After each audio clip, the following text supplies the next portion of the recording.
آپ کو بھروسہ کرتے ہوئے احتجاج کرنا ہے، اور اپنے احتجاج کے دوران اس بات کا آپ ضرور بضرور خیال رکھیں کہ آپ قانون کے دائرے کے باہر نہ جائیں، آپ آئین کے دائرے کے باہر نہ جائیں۔ آپ نے دیکھا کہ آج مجلس اتحاد المسلمین کے معتمد جا کر کے جو ہے نمائندگی دیے کہ جو ہے راجہ سنگھ کی رکنیت برخاست کی جائے، وہ جو رکن اسمبلی ہے تو اس کی جو اسمبلی سے رکنیت کو برخاست کیا جائے۔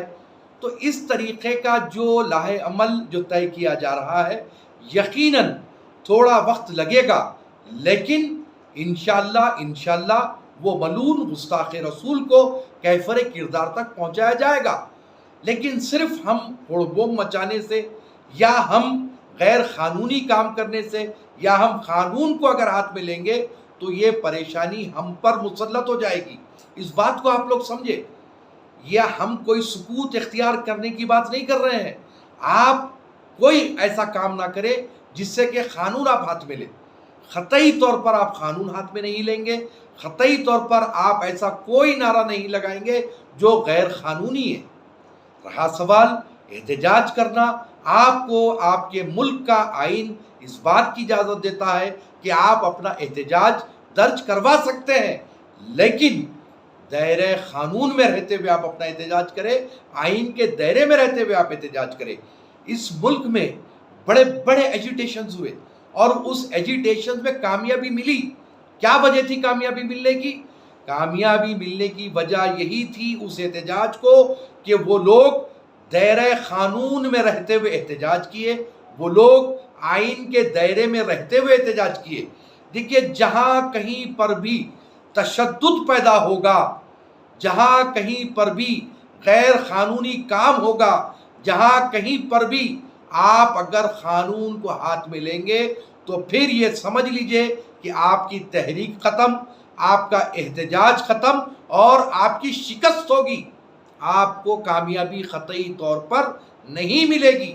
یہ بات طے ہے کہ جب آپ آئین کے دائرے کے باہر جائیں گے، قانون کے دائرے کے باہر جائیں گے، قانون اگر آپ اپنے ہاتھ میں لیں گے تو یہ بات کو سمجھ لیجئے آپ کہ آپ کے مقصد میں، آپ کے احتجاج میں آپ کو کامیابی ملنے والی نہیں ہے۔ یہ بات طے ہے۔ اور میں پھر ایک بار تمام عاشقان رسول صلی اللہ علیہ وسلم سے اس بات کی گزارش کروں گا کہ آپ کسی کی سازشوں کا شکار نہ ہو، آپ کسی بھی سازش کے جو ہے شکنجے میں نہ پھنسے۔ ہماری یہ خواہش ہے، ہماری یہ آرزو ہے۔ بہت سارے لوگ بہت بکتے ہیں، بکنے دیجئے، وہ کہاں چلے گئے، یہ کہاں چلے گئے، غازی اہل سنت کہاں ہے، قائد اہل سنت کہاں ہے۔ ہمارے دل میں ایمان ہے، الحمدللہ ہمارے دل میں عشق رسول صلی اللہ علیہ وسلم ہے، اور ہماری زندگی کا مقصد ان کی محبت میں جینا ہے، ان کی محبت میں مرنا ہے، اور انشاءاللہ ان کے عشق کو اپنے دل میں لے کر مریں گے، اور ہماری قبر میں ان کا عشق ہی رہے گا جو ہماری قبر روشن ہوگی۔ تو یہ جو لوگ بھوکتے ہیں ان کی ہمیں پرواہ نہیں ہے۔ ہم یقیناً ناموس رسالت صلی اللہ علیہ وسلم کے لیے کام کیے ہیں، کرتے رہیں گے، اپنے آخری دم تک کریں گے۔ گستاخ رسول کو ایسے ہی معاف نہیں کر دیا جائے گا، لیکن قانون کے دائرے میں رہتے ہوئے کارروائی کی جائے گی، قانون کے تحت کارروائی کی جائے گی، آئین کے دائرے میں رہتے ہوئے کارروائی کی جائے گی۔ تو میں تمام عشاقان رسول صلی اللہ علیہ وسلم سے اس بات کی پرزور اپیل کرتا ہوں کہ آپ اپنے ہاتھ میں قانون کو نہ لیں، اور غیر قانونی نعرہ قطعی طور پر آپ نہ لگائیں۔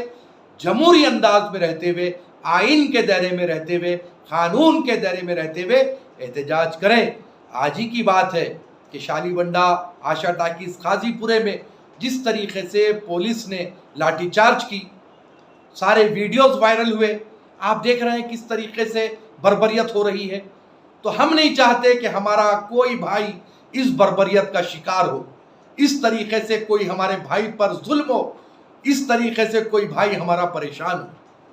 ہماری تڑپ یہی ہے کہ آقا دو جہاں صلی اللہ علیہ وسلم کے نام پر ان کی محبت میں جو ہمارا بھائی احتجاج کر رہا ہے وہ کسی سازش کا شکار نہ ہو جائے۔ ہمیں فکر اس بات کی ہے، اور اگر کوئی سازش کا شکار ہو جائے گا تو یقینی بات ہے ایک مومن ہونے کی حیثیت سے بے پناہ ہمیں تکلیف ہوگی۔ تو میں پھر ایک بار آپ تمام حضرات کو اس بات کی طرف توجہ دلانا چاہتا ہوں کہ آپ ایسا کوئی کام نہ کریں جس سے کہ ہم پر کوئی پریشانی آ جائے، آپ پر کوئی پریشانی آ جائے۔ استقامت کے ساتھ رہیں، عشق رسول کو اپنے دلوں میں کوٹ کوٹ کر بھریے، کیونکہ یہی ہمارا ایمان ہے، یہی ہماری زندگی ہے۔ اللہ تعالیٰ سے دعا ہے کہ وقت آخر تک بھی ہمارے دل میں عشق رسول رہے اور ہم اس دنیا فانی سے گزر جائیں، کیونکہ عشق رسول کے بغیر کچھ نہیں ہے۔ ان کا عشق اگر آپ کے پاس نہیں ہے تو آپ کو مومن بولنے کا کوئی حق نہیں ہے، آپ مسلمان ہو ہی نہیں سکتے جب تک کہ اپنی جان، مال، عزت و آبرو سے زیادہ سرکار مدینہ کی ذات اقدس کو نہ چاہیں۔ تو یہ تو ایمان کی بنیاد ہے میرے بھائی، ایمان کی بنیاد ہے۔ جب تک کہ آپ اپنی جان، مال، عزت و آبرو، آل و اولاد، ہر چیز سے زیادہ آپ میرے آقا کو نہیں چاہیں گے، اپنے آقا کو نہیں چاہیں گے، تب تک کہ آپ کا ایمان مکمل ہونے والا نہیں ہے۔ بہرحال میں یہی کہہ رہا ہوں کہ آئین کے دائرے میں رہتے ہوئے کام کریں، قانون کے دائرے میں رہتے ہوئے کام کریں، قانون کو اپنے ہاتھ میں نہ لیں اور غیر قانونی کوئی کام نہ کریں۔ جو بات کی اجازت ہمارا قانون دیتا ہے، جو بات کی اجازت ہمارا آئین دیتا ہے، اس دائرے میں رہتے ہوئے آپ اپنا احتجاج درج کروائیں، یہ بھی آپ کا اپنا حق ہے۔ اور انشاءاللہ وہ ملعون گستاخ رسول کو کیفر کردار تک قانون کے ذریعے پہنچایا جائے گا۔ اللہ تعالی ہمیں یقیناً کامیابی و کامرانی عطا فرمائے گا۔ السلام علیکم ورحمۃ اللہ وبرکاتہ۔